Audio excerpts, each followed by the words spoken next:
Friends இன்னைக்கு எங்க வீட்ல என்ன சமையல் பாத்தீங்கன்னா சூடான சிக்கன் பிரியாணி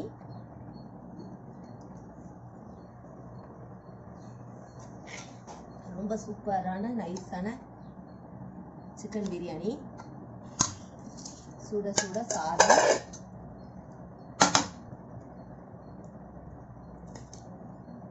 சூடான சாதம் அதுக்கு சைட் டிஷ் தொட்டுக்கிறதுக்கு चिकन 65 தயிர் வெங்காயம் மட்டன் குழம்பு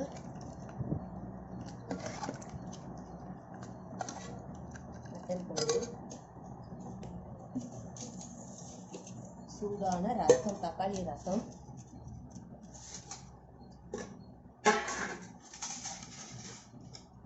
சிக்கன் ஈரல் எல்லாம் போட்டு கிரேவி இதான் இன்னைக்கு எங்களோட சண்டே ஸ்பெஷல் லஞ்ச். இதை பார்த்துட்டு எப்படி இருக்குன்னு சொல்லுங்க.